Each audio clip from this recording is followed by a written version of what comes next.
Students. இன்னைக்கு நம்ம பார்க்க போகிறது என்ன அப்படின்னு கேட்டிங்கன்னா, பில்ஸ் ஆஃப் எக்ஸ்சேஞ்ச் அப்படின்னு ஒரு சாப்டர். ஸோ உங்களுக்கு நல்லா தெரியும், நம்ம ஃபஸ்ட் இயரில் தான் வந்து ஒவ்வொரு தடவையும் நம்ம போட்டுக்கிட்டே வரோம். Starting from the Journal ledger அப்படின்னு நம்ம ஒரு சாப்டராக நம்ம போட்டுகிட்டே வரோம். இது வரைக்கும் போன வீடியோ வரைக்கும் நம்ம ஆவரேஜ் டியூ டேட் அப்படிங்கிற சாப்டர் நம்ம போட்டோம். அது எல்லாருக்குமே உங்களுக்கு புரிஞ்சிருக்கும் அப்படின்னு நினைக்கிறேன். அந்த வீடியோவில் போய் பார்த்துக்கோங்க. அந்த வரிசையில் ஃபஸ்ட் இயருக்கு வந்து பார்த்தீங்க அப்படின்னா ஆவரேஜ் டியூ டேட், அதுக்கு அடுத்தது அக்கௌண்ட் கரண்ட் வரும். அக்கௌண்ட் கரண்ட் வந்து நான் உங்களுக்கு அடுத்தால அப்டேட் பண்ணுறேன். இப்போ பில்ஸ் ஆஃப் எக்ஸ்சேஞ்சு நம்ம பார்க்க போகிறோம். பில்ஸ் ஆஃப் எக்ஸ்சேஞ்சு அந்த என்ட்ரிஸஸ் எல்லாமே போகிறதுக்கு முன்னாடி you have to learn the concept of bill. So what is mean by bill அப்படின்றது நீங்கள் தெரிஞ்சுக்கணும் கட்டாயமாக. ஸோ பில் அப்படின்னா என்ன, சரியா?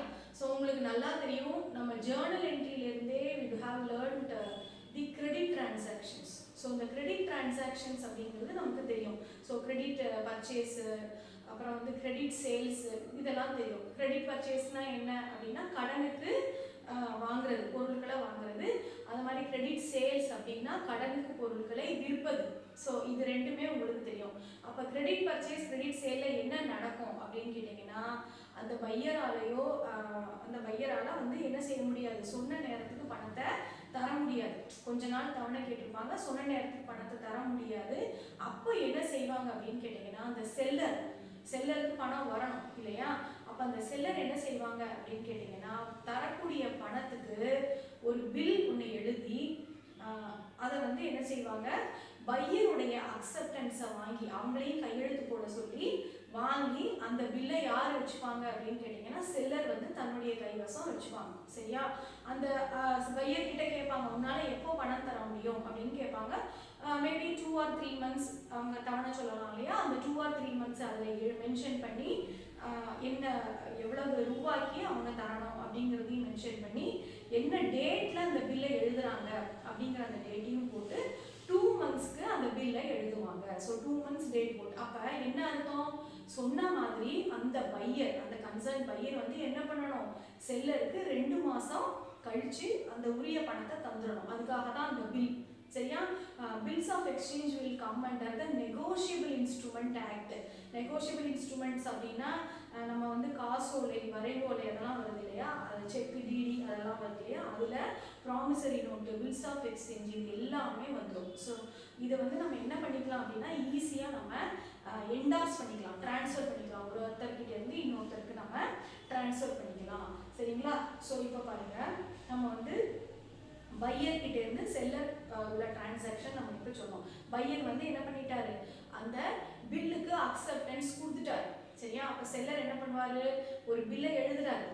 இன்னார் எனக்கு என்ன செய்யணும், பணம் நீ தரணும். எவ்வளோ ரூபா, 2000னா 2000, 3000னா 3000 எனக்கு நீ பணம் தரணும். இந்த டேட்டில் அந்த பணம் தரணும். 2 months பில் அப்படின்னா 2 மாதம். அது வந்து 3 days கிரேஸ் டேஸ் இருக்குல்லையா? நம்ம ஏற்கனவே ஆவரேஜ் டேட்டில் பார்த்துருப்போம். அது மாதிரி 3 days கிரேஸ் டேஸ் முடிஞ்சு 3வது நாள் அந்த பில் வந்து என்ன ஆகும் அப்படின்னு கேட்டிங்கன்னா மெச்சூரிட்டி ஆகும். அப்போ மெச்சூரிட்டி ஆகிற டேட் தான் பேமெண்ட் பண்ணக்கூடிய டேட், சரியா? ஸோ இதுதான் பில் ஆஃப் எக்ஸ்சேஞ்சுடைய ஷார்ட் எக்ஸ்பிளனேஷன் இதுதான். இப்போ பாருங்கள், இங்கே நான் உங்களுக்கு ஏ பி 2 பேரோடைய அந்த இது போட்டு வச்சுருக்கிறேன். So imagine A is a buyer and B is a seller, சரிங்களா? ஏ வந்து பையர்னு இமேஜின் பண்ணிக்கோங்க, பி வந்து செல்லர் அப்படின்னு இமேஜின் பண்ணிக்கோங்க, சரியா? அப்போ வந்து பி வந்து என்ன செய்வார், B sells goods to A இல்லையாம்மா? So B sells goods to A. பிக்கு வந்து அது வந்து என்னது அப்படின்னா சேல்ஸு. ஆனால் ஏவை பொறுத்த வரைக்கும் அது வந்து என்னது, பர்ச்சேசஸ், புரியுதா? பியை பொறுத்த வரைக்கும் அது வந்து அவருக்கு சேல்ஸு, ஆனால் ஏவை பொறுத்த வரைக்கும் அவருக்கு அது பர்ச்சேஸ், சரிங்களா? அப்போ இவங்க 2 பேருக்கும் நடுவில் ட்ரேட் டிரான்சாக்ஷன்ஸ் இருக்குது. ஸோ பி வந்து செல்லர், ஏ வந்து buyer. So B sells goods to A, சரியா? ஃபார் ருபீஸ் என்ன 2500 அப்படின்னு வச்சுக்கலாம். ஃபார் ருபீஸ் 2500 வச்சாச்சு.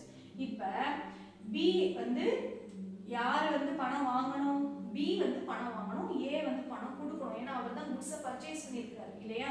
ஸோ ஏ ஆல என்ன பண்ண முடியல, 2500 வந்து குறிச்ச நேரத்தில் தர முடியல அப்படின்னு வச்சுக்கோங்க.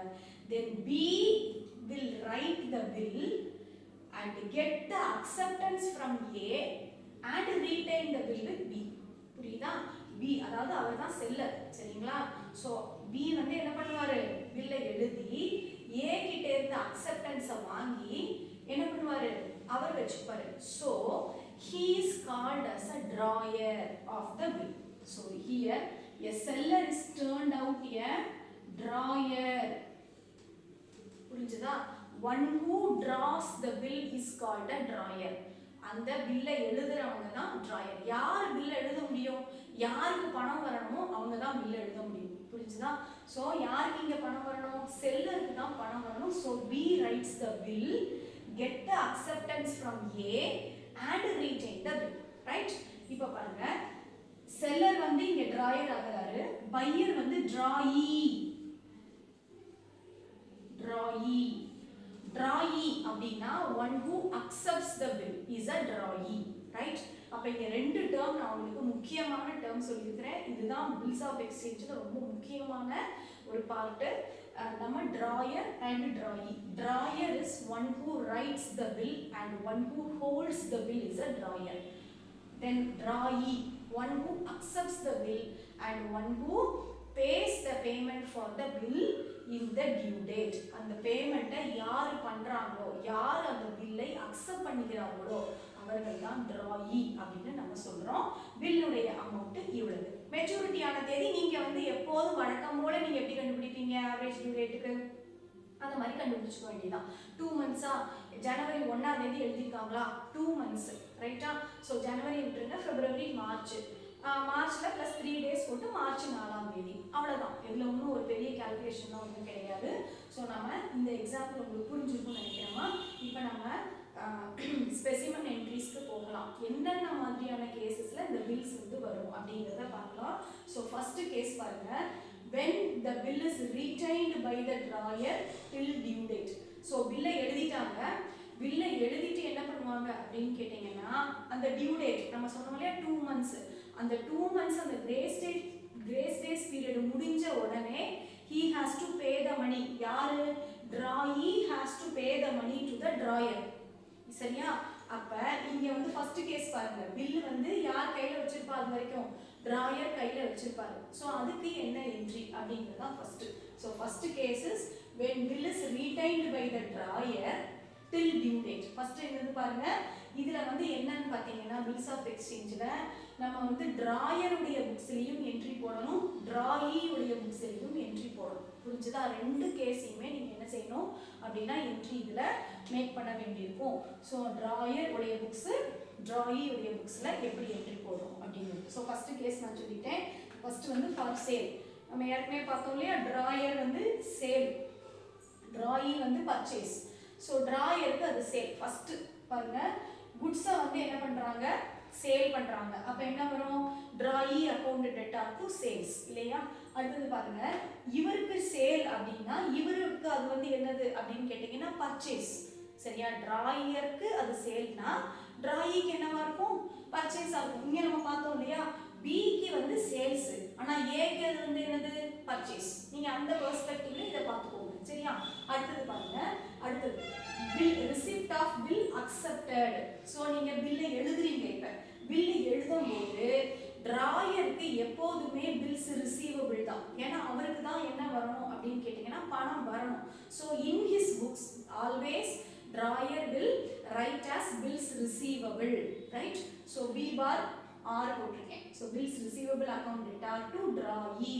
இது வந்து பில்லை எழுதும்போது, பில்லை ட்ரா பண்ணும்போது இவர் வந்து இவர் ட்ரா பண்ணணும், இவர் அதை அக்செப்ட் பண்ணணும். That is the duty of a drawee.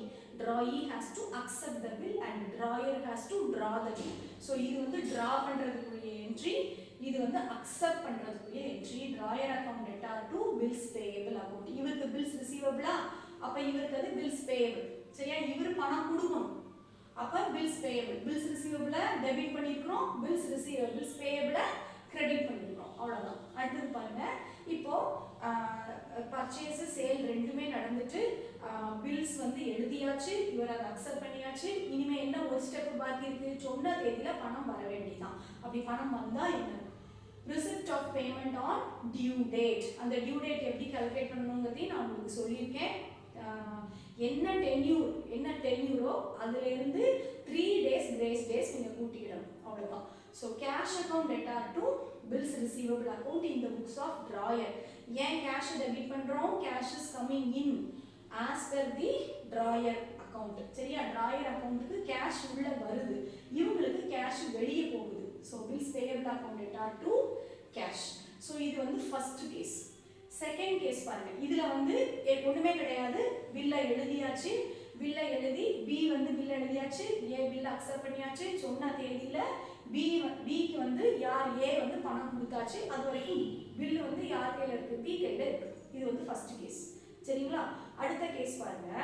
இப்போ நான் 2 மாசம் நான் டைம் கொடுத்துருக்கிறேன் என்னுடைய பணம் கொடுக்கறதுக்கு. யாரு, பி வந்து 2 மாசம் டைம் கொடுத்துருக்கிறாரு ஏக்கு. இப்போ ஏக்கு எப்படினாலும் அந்த பில் கையில் எழுதிக்கிறதுனால ஏ வந்து 2 மாசம் கழிச்சு தான் பணம் கொடுப்பாரு. அதுக்கு முன்னாடி நீங்க ஏட்ட பணம் கேட்க முடியாது, ரைட்டா? ஆனால் பிக்கு ஒரு அவசர பண தேவை வருகிறது. ஸோ பிக்கு என்ன பிரச்சனை அப்படின்னு கேட்டீங்கன்னா, எனக்கு இப்போ அவசரமா பணம் தேவைப்படுது, ஆனா எனக்கு இன்னும் 2 மாசம் இருக்குது. அந்த 2 மாசம் நான் என்ன செய்யறது, இந்த பில்லை கையில் வச்சுக்கிட்டு ஒண்ணுமே பிரச்சனை இல்லை. பி என்ன பண்ணிடலாம், செல்லர் டிராயர் என்ன பண்ணிடலாம், நேர பேங்க்குக்கு எடுத்துட்டு போய் அந்த பில்லை டிஸ்கவுண்ட் பண்ணி பணத்தை வாங்கி கொள்ளலாம், ரைட்டா? ஸோ அந்த கேஸ் தான் நம்ம ரெண்டாவதா பார்க்க போறது. when bill is discounted with bank, பேங்க்ல கொண்டு அந்த பில்லை நம்ம என்ன செய்யறோம், டிஸ்கவுண்ட் பண்ணி பணம் வாங்குகிறோம், ரைட்டா? So receiving cash from bank. பேங்க்ல பில்லை டிஸ்கவுண்ட் பண்ணும்போது சும்மா டிஸ்கவுண்ட் பண்ணுவாங்களா நமக்கு?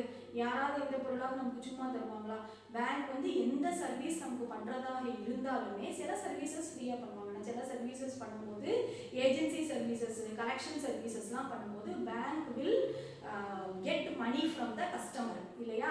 அந்த மாதிரி பில்ஸ் நம்ம கொடுக்கும் பொழுது அதை வந்து டிஸ்கவுண்ட் பண்ணிட்டு தான் அந்த பில்ஸை தருவாங்க, சும்மா தர மாட்டாங்க. இப்போ 2500 ரூபாய்க்கு நீங்க ஒரு பில் கொடுத்துருக்கீங்க அப்படின்னா பேங்கர் ஒரு குறிப்பிட்ட பர்சன்டேஜ், சே ஃபார் எக்ஸாம்பிள் ஒரு 5% அது ஒரு 6% அதுல இருந்து கழிச்சிட்டு மீதி அமௌண்ட்டை தான் நமக்கு தருவார். ஸோ நமக்கு பில் அமௌண்ட்டை விட குறைவாக தான் கிடைக்கும். ஆனால் பரவாயில்ல, நமக்கு என்ன கிடைச்சிருச்சு, சொன்ன தேதிக்கு முன்னாடி நமக்கு பணம் கிடைச்சிருச்சு. 2 months வரைக்கும் நம்ம வெயிட் பண்ண வேண்டியதில்லை. அந்த அட்வான்டேஜ்க்காக நம்ம என்ன பண்றோம், பேங்க்ல போய் நம்ம பில்லை டிஸ்கவுண்ட் பண்றோம், ரைட்? இப்போ பாருங்க, ரிசீவிங் கேஷ் ஃப்ரம் பேங்க். யாரு, டிராயர் பில்லை பேங்க்ல கொடுத்து கேஷை ரிசீவ் பண்றாரு. Bank account debtor, discount account debtor. இங்க தான் அந்த கழிவு நீங்க என்டர் பண்ணணும். எவ்வளவு பர்சன்டேஜ், 6%னா 6%, 5%னா 5%. நீங்க அந்த டென்யூருக்கு ஏற்ற மாதிரி 3/12 2/12 அதை போட்டுக்கணும், சரியா? To bills receivable account. இது வந்து டிஸ்கவுண்ட் பண்றதுக்கு. இவனுடைய புக்ஸ்ல, டிராயுடைய புக்ஸ்ல இதுக்கு என்ட்ரி வராது. ஏன் வராது, டிஸ்கவுண்ட் பண்றது யாரு, டிராயர். அப்ப டிராய்க்கு இதுல சம்பந்தம் கிடையாது. யாரா இருந்தாலும் டிராயர் வந்து என்னதான் பண்ண போறாரு, பணம் கொடுக்க தான் போறாரு. இந்த ஏ வந்து யாரா இருந்தாலும் 2500 ரூபாய் பணம் கொடுக்க தான் போறாரு, இல்லையா? அது பேங்கரா இருந்தாலும் சரிதான், டிராயரா இருந்தாலும் சரிதான், யார் கையில அந்த பில் இருக்கோ அவர்கிட்ட அந்த பணத்தை கொடுக்க போறாரு. ஸோ இவருடைய புக்ஸ்ல என்ட்ரி போட வேண்டிய அவசியம் இவருக்கு கிடையாது. இவருக்கு அதை பத்தி தெரியவும் செய்யும். அடுத்தது பாருங்க, payment of the bill by drawee. இப்ப டிராயி வந்து பேமெண்ட் பண்ணணும். ஸோ இந்த இதுல நம்ம என்ன பார்த்தோம், பேமெண்ட்டை ரிசீவ் பண்ணியிருக்காரு, இல்லைங்களா? ஸோ பேமெண்ட்டை ரிசீவ் பண்ணியிருக்கும் போது cash account debtor to bills ரிசீவபிள்னு போட்டோம். யாருக்கு பணம் வருது, டிராயருக்கு பணம் வருது. ஆனால் இந்த கேஸ் பாருங்க, பில்லை கொண்டு பேங்க்ல கொடுத்தாச்சு. இப்போ பணம் யார் வாங்குவா, பேங்கர் வாங்குவாரு, டிராயர் வாங்க மாட்டாரு. யார் பணம் வாங்குவா, பேங்கர் பணம் வாங்குவாரு. அப்ப இந்த கேஸ்ல டிராயருக்கும் அதுக்கும் சம்பந்தம் கிடையாது, புரிஞ்சுதா? பணம் தரது யார் தருவா, டிராயி பேங்க்குக்கு பணம் தரும், சரியா? நான் சொன்ன கேஸ் தெளிவா புரிஞ்சுக்கோங்க. இந்த எக்ஸாம்பிள் வச்சு உங்களுக்கு எக்ஸ்பிளைன் பண்றேன். பி வந்து பேங்க்ல கொண்டு போய் பில்லை கொடுத்து டிஸ்கவுண்ட் பண்ணி பி பணம் வாங்கிட்டாரு. ஸோ பி உடைய சீன் முடிஞ்சு போச்சு. இப்ப ஏக்கும் பேங்க்குக்கும் தான் இப்போ பிரச்சனை. ஏ வந்து பணத்தை கொண்டு போய் எங்க கொடுக்கணும், பேங்க்ல கொடுக்கணும். பேங்க்ல கொடுத்து அவர் டியூ டேட்டுக்கு பணம் வாங்கிட்டு போயிடலாம். இப்ப இதுக்கு டிராயருடைய புக்ஸ்ல பணம் என்ன செய்ய வேண்டாம் சார், என்ட்ரி வரணும்ன்ற அவசியம் கிடையாது. ஆனா யார் புக்ஸ்ல என்ட்ரி வரும்? வழக்கம் போல டிராயி உடைய புக்ஸ்ல வழக்கம் போல அதே என்ட்ரி வந்துரும். Bills payable account data to cash. புரிஞ்சுதாமா? சோ இப்போ ரெண்டு கேஸ் நம்ம பார்த்துக்கிறோம். அடுத்து மூணாவது கேஸ் ஒன்று இருக்கு பாருங்க. when bill is endorsed to third party. what is mean by that endorsement? இதே எக்ஸாம்பிள் வச்சு உங்களுக்கு எக்ஸ்பிளைன் பண்றேன் பார்த்துக்கோங்க. சோ இங்க there are two parties.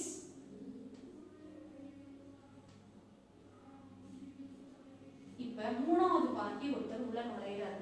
say C. சரியா? so he is a drawer and he is an endorser.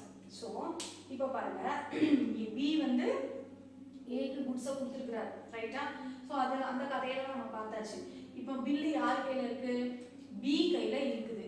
இந்த B கையில் இருக்கக்கூடிய பில்லு, இந்த B வந்து யாருக்கு பணம் கொடுக்கணும் அப்படின்னா Cக்கு பணம் கொடுக்கணும். எப்படி A வந்து Bக்கு பணம் கொடுக்கணுமோ அது மாதிரி B வந்து யாருக்கு பணம் கொடுக்கணும்? Cக்கு பணம் கொடுக்கணும். அப்ப C பணம் கேட்பார் இல்லையா? அதுக்கு பதிலாக B என்ன பண்றாரு அப்படின்னு கேட்டீங்கன்னா, கேஷா கொடுக்கிறதுக்கு பதிலாக he is giving his bill that has been retained by him to C. Right? He is giving the bill written and accepted, written by B and accepted by A to C. எந்த பில்ல இவர் எழுதி ஏட்ட கையெழுத்து வாங்கி வச்சாரோ அந்த பில்ல யார்கிட்ட கொடுக்குறாரு? C கிட்ட கொடுக்குறாரு. that is called as endorsement. அதாவது transfer of the bill. ரைட்டா? இதுதான் negotiable instrumentல உள்ள அட்வான்டேஜ். என்னன்னா we can endorse to any person. endorse பண்ணிக்கலாம். நம்ம பின்னாடி கையெழுத்து போட்டு அந்த பில்லை வந்து என்ன பண்ணிக்கலாம்? endorse பண்ணிக்கலாம். கடைசியா யார் அந்த ஹோல்டரோ அவங்க பணம் செலுத்தணும். அவ்வளவுதான். சரியா? சோ இப்போ இங்க B வந்து ஒரு தேர்ட் பார்ட்டி கிட்ட என்ன பண்றாரு? தேர்ட் பார்ட்டி தான் C. அவர்கிட்ட என்டாஸ் பண்ணிடுறாரு. அப்போ Bக்கு வந்து பணம் தர வேண்டிய பொறுப்பு வந்து என்ன ஆயிடுச்சு? இல்ல, Cக்கு பணம் தர வேண்டிய இந்தாப்பா பில்லு, நான் வந்து என்கிட்ட ஏற்கனவே இருந்ததை நான் என்ன செஞ்சுட்டேன்? Cக்கு கொடுத்துட்டேன். இப்போ பாருங்க, இப்போ B உடைய பொறுப்பு இதில் முடிஞ்சிச்சு. Aக்கும் Cக்கும் தான் இப்போ பிரச்சனை. இப்போ A வந்து யாருக்கு பணம் கொடுக்கணும்? Cக்கு பணம் கொடுக்கணும். சரியா?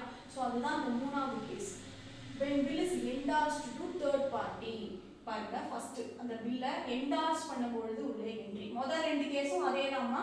ஸோ இதில் வந்து வேற எதுவுமே மாறாது உங்களுக்கு. செகண்ட் கேஸ்லையும் சரி, தேர்ட் கேஸ்லையும் சரி, ஃபர்ஸ்ட் ரெண்டு ஜேர்னல் என்ட்ரியும் மாறாது. சரிங்களா? ஸோ அப்போ பாருங்க, at the time of endorsement, endorsee account debtor to bills receivable account. யார் என்டார்சியோ அவங்களுடைய பேர். இப்போ C account debtor to bills receivable account. இங்க இவருடைய புக்ஸ்ல நோ என்ட்ரி. எப்பவுமே டிராயிக்கு அதுக்கான தேவை கிடையாது. ஏன்னா டிரான்சாக்ஷன் நடந்தது யாருக்குள்ள? Bக்கும் Cக்கும் உள்ள. B தானே என்டார்ஸ் பண்ணியிருக்காரு C-ட்ட. அப்ப எதுக்கு சம்பந்தம் இல்லாம A உடைய புக்ஸ்ல என்ட்ரி வராது இல்லையா? ஸோ அங்க நோ என்ட்ரி. அது மாதிரி பேமெண்ட் கொடுக்கும்போது இங்க நோ என்ட்ரி. ஏன்னா பேமெண்ட் கொடுக்கும்போது B கலந்துருப்பான். யார் இருப்பாங்க? Aயும் Cயும் தான் இருப்பாங்க. புரிஞ்சுதா உங்களுக்கு? ஸோ இதுதான் இந்த என்டார்ஸ்மெண்ட் உடைய ஸ்டோரி. திருப்பி ஒன்ஸ் நீங்க ரீவைண்ட் பண்ணி பார்த்தீங்க அப்படின்னா புரிஞ்சிடும். சரியா? அடுத்தது நாலாவது கேஸ் பாருங்க. இப்போ மூணு கேஸ் நம்ம பார்த்துருக்கோம். ஒன்று பில்லு வந்து B கையிலேயே இருந்து, அதாவது டிராயர் கையிலேயே இருந்து பணம் டியூ டேட்டுக்கு பே பண்ணிட்டு போயிட்டாங்க. Right, okay. ரெண்டாவது டிராயர் வந்து அந்த பில்லை கொண்டு போய் பேங்க்ல கொண்டு போய் டிஸ்கவுண்ட் பண்ணி பணம் வாங்கிட்டாரு. ரெண்டாவது கேஸ். மூணாவது டிராயர் வந்து என்ன பண்றாரு? என்டார்ஸ்மெண்ட் பண்றாரு இன்னொரு தேர்ட் பார்ட்டி கிட்ட. நாலாவது கேஸ் என்னன்னு பார்த்தீங்கன்னா, when the bill is sent for collection. நிறைய பில்ஸ் இருக்கும். எல்லா டேட்டையும் என்னால் ஞாபகம்லாம் வச்சுட்டு இருக்க முடியாது. ஸோ நான் எந்த பேங்க்ல நான் அக்கௌண்ட் வச்சிருக்கேனோ அந்த பேங்க்குக்கு மொத்தமாக என்னோட பில்லை நான் என்ன செஞ்சு வச்சிருவேன்? கொடுத்து விட்டுருவேன். அவங்க என்ன பண்ணிப்பாங்க? என் சார்பில் அதை கலெக்ஷனுக்கு போட்டுருவாங்க. புரிஞ்சுதா? நான் கலெக்ஷனுக்கு போட்டுருவேன். அவங்க என் சார்பில் அந்த டிராயியோடைய அக்கௌண்ட் எங்கெங்க இருக்கோ அங்கே போய் அதை கலெக்ஷன் பண்ணிட்டு வந்து என்னுடைய அக்கௌண்ட்டில் அவங்க கிரெடிட் பண்ணிக்குவாங்க. So the bank, the drawer is sending the bills for collection to the bank. For that, நம்ம மக்களே சொன்னோம் இல்லையா, பேங்க் வந்து எந்த சர்வீசஸுமே வந்து சில சர்வீசஸ் தான் வந்து ஃப்ரீயாக பண்ணுவாங்க. மற்ற சர்வீசஸ்லாம் they will get the payment from the customer அப்படிங்கிறத நம்ம முதலே சொன்னோம். ஸோ அதனால இவங்களுக்கு வந்து கலெக்ஷன் சார்ஜஸ் அப்படின்னு ஒன்று வாங்குறாங்க. சரியா? ஸோ இப்போ பாருங்க, முதல் என்ட்ரி பில்லை கலெக்ஷனுக்கு அனுப்பும்போது bills for collection account debtor to bills receivable. டிராயிக்கு இதுல சம்மந்தம் கிடையாது. ஏன்னா கலெக்ஷனுக்கு அனுப்புறது யாரு? டிராயர். அதனால இவனுடைய புக்ஸ்ல no entry. Right. So realised in due date, அந்த பில்ஸ் வந்து ரியலைஸ் ஆகிடுச்சு. Bank account data, collection charges account realise ஆனால் நம்ம சும்மா கொடுக்க மாட்டோம்ல, எப்படி இங்கே டிஸ்கவுண்ட் அமௌண்ட் கழிச்சிருப்போம், இதே என்ட்ரி தான் அங்கேயும் ரிப்பீட் ஆகுது பாருங்க. Bank account data, discount account data to bills receivable. இங்கே என்ன போட்டிருக்கோம்? டிஸ்கவுண்ட்டுக்கு பதிலாக கலெக்ஷன் சார்ஜஸ் போட்டிருக்கோம், அவ்வளோதான். So bank account data, collection charges account data to bills for collection. இங்கே வந்து பில்ஸ் ரிசீவபிளுக்கு பதிலாக பில்ஸ் ஃபார் கலெக்ஷன். ஏன் bills for collection? Already you have given the bills for collection to the bank, right? So அதனால இங்கே வந்து bills for collection அக்கௌண்ட்டை நீங்கள் போடுறீங்க. இவனுடைய புக்ஸில் வழக்கம் போல இவன் பே பண்ணக்கூடிய என்ட்ரி. ஸோ இவன் யாராக இருந்தாலும் பே பண்ணுவான் இல்லையா? டிராயி வந்து என்டார்சியாக இருந்தாலும் பே பண்ணுவான், டிராயராக இருந்தாலும் பே பண்ணுவான், பேங்காக இருந்தாலும் பே பண்ணுவான், கலெக்ஷனுக்கு பேங்க் கேட்டு வந்தாலும் பே பண்ணுவான். So right. ஸோ இப்படி 4 கேஸ் நம்ம பார்த்துருக்கோம். இந்த 4 கேஸும் ஒரே ஒரு விஷயம் ஞாபகம் வச்சுக்கோங்க, இந்த 4 கேஸ்லையுமே பில்லு டியூ டேட்டுக்கு மெட் ஆகுது. மெட் ஆகுது மீன்ஸ் ஹானர் ஆகுது. சரியா? இந்த வார்த்தைக்கு என்ன அர்த்தம் நீங்க கேட்பீங்க. மெட் அல்லது ஹானர்டு அப்படின்ற வார்த்தை வரும். மெட் அல்லது ஹானர்டு அப்படின்னா டியூ டேட்டுக்கு பணம் வந்துருச்சு அப்படின்னு அர்த்தம். யாருக்கு பணம் வரணுமோ அவங்களுக்கு டியூ டேட்டுக்கு பணம் வந்துருச்சு. யாருக்கு பணம் வரணும்? இந்த கேஸ்ல பிக்கு பணம் வரணும். அப்ப ஏ டியூ டேட்ல அந்த பணத்தை தந்துட்டாங்க. ஸோ இதுக்கு பேர் தான் bill is met on due date. புரிஞ்சுதா? அப்ப டியூ டேட் என்னவோ அந்த தேதியில எனக்கு பணம் வந்து விட்டது. ஸோ எந்த சிக்கலுமே இதுல இல்லை. அந்த பில் எந்த பர்பஸ்க்காக போடப்பட்டதோ அந்த பர்பஸ் முடிஞ்சுது. ரைட்? இப்ப 4 கேஸ் நம்ம பார்த்துருக்கோம். இதுக்கான ஜர்னல் என்ட்ரிஸ் நீங்க எழுதி வச்சுக்கோங்க. இதுக்கு அடுத்தது நம்ம இருக்குது என்னன்னு பார்த்தீங்கன்னா டிஸ்ஹானர் அப்படின்னு ஒன்று இருக்குது. எப்படி நம்ம மெட் அல்லது ஹானர் அப்படின்னு பார்த்தோமோ இதுக்கு பிறகு வந்து என்னன்னு பார்த்தீங்கன்னா டிஸ்ஹானர், அதாவது பணம் இல்லாமல் பில்ஸை திருப்பி அனுப்புவது. சரிங்களா? அதுக்கு அடுத்தது நம்ம அதை பார்ப்போம். இதை ஃபஸ்ட்டு நீங்கள் எழுதி வச்சுக்கோங்க. ஸோ பில்ஸ் ஆஃப் எக்ஸ்சேஞ்ச் வந்து ஒரு ஸ்டோரி மாதிரி நம்ம ஞாபகம் வச்சுட்டோம் அப்படின்னா ஈஸியாக நமக்கு ஞாபகம் இருக்கும். ஒரே தடவையில் நீங்கள் புரிஞ்சுக்கணும் அப்படின்னு எதிர்பார்க்கக்கூடாது. ஸோ திருப்பி ரீவைண்ட் பண்ணி பார்க்கக்கூடிய வசதி உங்களுக்கு இதில் இருக்கு இல்லையா? திருப்பி ரீவைண்ட் பண்ணி பாருங்கள். உங்களுக்கு இந்த வீடியோ பிடிச்சிருச்சு அப்படின்னு சொன்னால் லைக்ஸ் போடுங்க, உங்கள் ஃப்ரெண்ட்ஸுக்கும் ஷேர் பண்ணுங்கம்மா. தேங்க்யூ.